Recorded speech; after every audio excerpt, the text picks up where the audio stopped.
නමුත් මම අපහසුතාවයට පත් කරන්න කැමති නෑ ඔබ.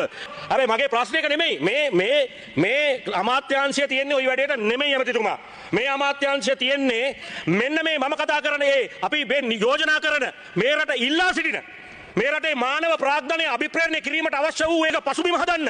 මුළු ව්‍යවසායක ආර්ථිකයෙන් බිඳ වැටිලා. ගාමන්ට් ඉන්ඩස්ට්‍රියම ඉවරයි දැන්. ණය මෙරිලා. අර මිනිහා දැන් ණය මෙරිච්ච අහිකුණ්ඩිකයා වගේ. හරිද? ණය නැති වෙච්ච අහිකුණ්ඩිකට වෙච්ච වැඩේ තමයි ඩිලීට් වෙලා තියෙන්නේ. දැන් මිනිහාගේ ලොකුම ප්‍රශ්නේ තමයි මොකක්ද දන්නවද? මේ නෙක්ට් එකේ බ්‍රාන්ච් එකක් ඇහිච්ච එක. දෙනො නැති වෙන්න. හරිද? ඩිලිජේ නයි පැටවුටිකුත් ඉන්න එකටම හරියන්න කියවන්න පටන් ගන්න. ඒක ෆැක්ටරි තුනක් තියෙනවා. නවගත්තේගම ආඩිගම කටුනායක. ඒක කටුනායක වහලා තියෙන්නේ එක කොටසක් මේකේ. මේකේ මෙහුම් අංශය වහලා තියෙනවා. හරි. ඒකට අරපුවා නැද්ද වෙන? දැන් මේ අපේ ආණ්ඩුව ඇවිල්ලා ගාමන්ට් ෆැක්ටරි කොච්චර අරනවද? අරලා තියෙනවා. සාමාන්‍ය සංසිද්ධිය වහිනවා අරනවා. හැබැයි අරන එක කතා කරන්නේ අද උදේ පත්තර මුල් පිටුව බලනකොට එක නාලිකා මහත්තයෙකුට නයි නාලිකා මෑන්ට මුළු ව්‍යවසායකත්වෙම කඩා වැටිලා. මේ ගාමන්ට් ෆැක්ටරි එක බ්‍රාන්ච් එකක් ඇහිච්ච එකක්. බ්‍රාන්ච් එකේ කොටසක් වැහිලා. අපි ඒක ප්‍රශ්නයක් මේ රටේ. ඒක ප්‍රශ්නයක් නෙමෙයි. ඒක ප්‍රශ්නයක්. ඒකට උත්තරයක් හොයන්න ඕන. හැබැයි මේ මැනේජ්මන්ට් එක කම්කරු කොමසාරිස්ට දැනුම් දුන්නද? ආණ්ඩුවත් එක්ක කතා කරාද? ව්‍යවසායකත් ඇමති හැටියට මාත් එක්ක කතා කරේ නැහැ. කර්මාන්ත ඇමතිට මාත් එක්ක කතා කරේ නැහැ. ඔය ණය කියලා ඔබලගේ ෆේක් account වලින් ගැහුවේ මේ රටේ ශ්‍රී ලාංකික සભ્યත්වයට මිසක් මට නෙමෙයි. මම ඔය නිවුස් එක දානවා කියලා දන්නෙත් නැහැ, දැනගත්තත් නවත්තන්නෙත් නැහැ. මට පරචිත්ත විඥානේ නැහැ. මගේ පඩුබුල් ආසයේ උණු වෙන්නේ නැහැ. ඒගොල්ලෝගේ ෆැක්ටරි බ්‍රාන්ච් එකක් පාඩු වෙනවා කියලා. අපි දන්නෙත් නැහැ. මේ පුටු ඒ වගේ තිබුණා මම මෙලහවට ගිහිල්ලා හෙට. මේක රත් වෙන පුටුවක් නෙමෙයි එහෙම. සක්ට දෙයියන්ගේ වගේ. කම්කරු ඇමතිත් එක්ක කතා කරලා නැහැ. කර්මාන්ත ඇමතිත් එක්ක කතා කරලා නැහැ. BY එක්ක කතා කරලා නැහැ. ඒගොල්ලෝ කතා කරලා තියෙනවා නයි මුදලාලිත් එක්ක. නයි මුදලාලිට තමයි වාර්තා කරලා තියෙන්නේ. මම කියන්නේ ඒ වගේ වැඩ කරන්න එපා. අපි කියන්නේ විශේෂයෙන්ම මේ රටේ ජනතාවට හදන ප්‍රවෘත්ති. අපි ඇත්තටම ගත්තොත් එහෙම අපි කර්මාන්ත විශේෂයෙන් අපනයන ශ්‍රේෂ්ඨ කර්මාන්තවල ඇඟලුම් කර්මාන්තවල SWAT එක රිටර්න් කරන්න ලොකු සැලැස්මක් හදලා තියෙනවා. අද දින 45ක් ඇතුළත SWAT රිටර්න් කරන්න ක්‍රමය හදලා තියෙනවා. ඒ ක්‍රම හදලා තියෙනවා. කිසිම කර්මාන්තකින් අපට ආපු පැමිණිල්ලක් නෙමෙයි මේක. මේක හදාන කතාවක්. ගාමන්ට් ෆැක්ටරි එක අංශයක් වුණාට පස්සේ මේ තරම් සද්ද දාන්නේ මොකද? ලුණු වලටත් එහෙමයි. ඔය මේ අර්චුනා ඔයා මාර චූර්ණයක් ගත්ත ගිහිල්ලා අලිමංකඩ ලුණු ෆැක්ටරිය වෙහිච්ච වෙලා මොකද ලුණු ෆැක්ටරිය උද්ඝෝෂණයක් කළා මේගොල්ලෝ. හදලා මේගොල්ලෝ කියනවා මොකද? එතන ඉන්න සේවකව 10 දෙනෙක් විතර අරගෙන. ඒගොල්ලෝ කියනවා වාඩියෙන් මං කියන්න. හරිද? මං කියන්න. ඒගොල්ලෝ කියනවා හරිද? මේගොල්ලෝ කියලා කිව්ව මොකදද? උතුරේ ලුණු දකුණට යවන්න එපා කිව්වා. මාර ලුණු උතුරේ ලුණු. අලිමංකඩ ලුණු උතුරේ ලුණු දකුණට යවන්න එපා කිව්වා. හරිද? ඒක තමයි උතුරේ ලුණු දකුණේ ලුණු කියලා ලුණු නෑ බොස්. හරිද? රටේ ලුණු තියන්නේ. ඔයාලට උතුරේ ලුණු දකුණේ ලුණු තිබ්බනම් ඒවා ඒ කාලේ තියාගන්න. දැන් නෑ ඒවා. හරිද? අපි මේ කාලේ මුළු රටම එකක් කරලා තියන්නේ. ඔයාලා ඒ කාලේ හදාගත්ත ප්‍රභාකරන්ගේ ලුණු ඒවා නෑ දැන්. හරිද? උතුරේ ලුණු දකුණේ යන්න එපා කියලා කිව්වා. ඒගොල්ලන්ට බොරු පොරොන්දු දුන්නා. මම හැන්සාඩ් වාර්තාවට අතු කරනවා. සම්පූර්ණ මේ සාකච්ඡාවේ වාර්තා. අලිමංකඩ අපි ලුණු හැදුවා. 2012 ඉඳලා ඔය පුත්තලම සෝල්ට් එකේ තිබුණා රජ ලුණු කියලා නම. ඒක මේ අපි හදාගත්තා නෙමෙයි ඒ කාලේ තිබිච්ච එකක්.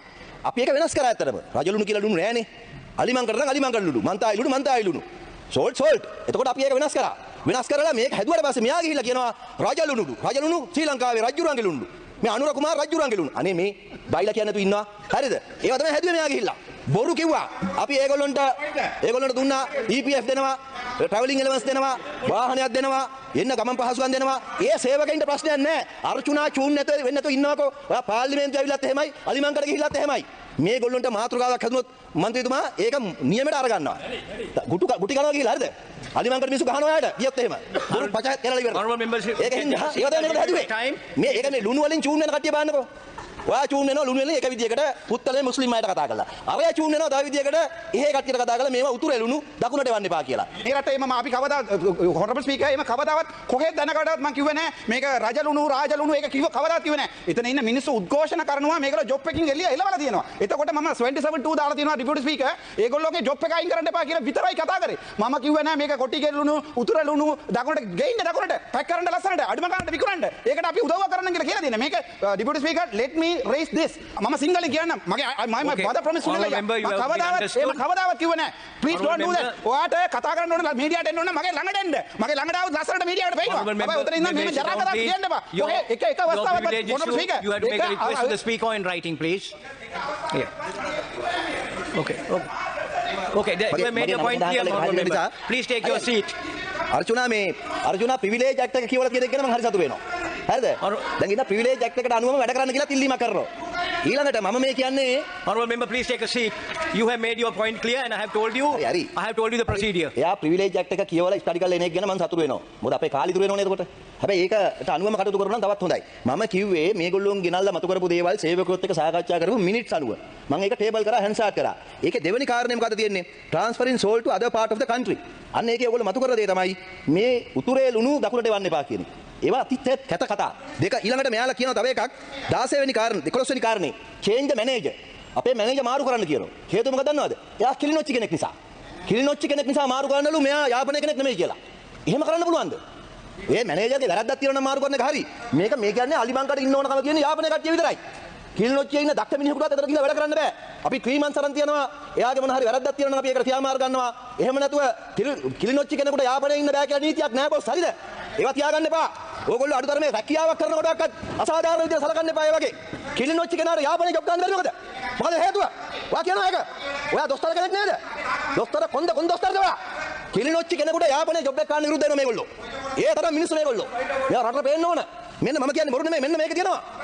කිලිනොච්චි කෙනාට යාපනයේ ජොබ් එක ගන්න බැරි මොකද කියනවා? අර්චුනා. කිලිනොච්චි කෙනා යාපනයේ ජොබ් එක ගන්න බාලු. කිලිනොච්චි මන්ත්‍රීවරු ඉන්නවා මේක දන්නේ නැද්ද? කිලිනොච්චි කෙනාට යාපනයේ ජොබ් එක ගන්න බැරි මොකද? මොකද වෙනස? කතා කරන භාෂාවද? ආගමද? ආගම හින්දු. කතා කරන්නේ දෙමළ. ඕගොල්ලෝගේ අසාධාරණ එහෙමයි. Okay, Honorable. සෝරි. ඒ ඕගොල්ලෝ ඒ කාලේ ගාව පේපදාස මහත්තයාගේ. මට මතකයි අර දෝසාබියෝ ගෙනාව වෙලාවේදී මුස්ලිම් මන්ත්‍රීවරුන්ගේ පුටුවල ගාව තෙල්. මම ඒක කියන්නේ නැහැ ඉතින් අම්මා ඕගොල්ලෝ දාපු ගේම් මතකයි අපට. හරිද? රාජාලිය කාලේ. ගෑව නේද? නේද? පේපදාස මහත්තයාගේ කට්ටිය එනකොට මේගොල්ලෝ ඔයා කීම් ඔයා නම් මරු බඩු ඈ. ඕගොල්ලෝ ඒ කාලේ ගෑව නේද තෙල්? මුස්ලිම් මන්ත්‍රීවරුන්ට වාඩිලා ඉන්න. හරිද? දැන් මතක වෙනවා. ඔව් ඔව්.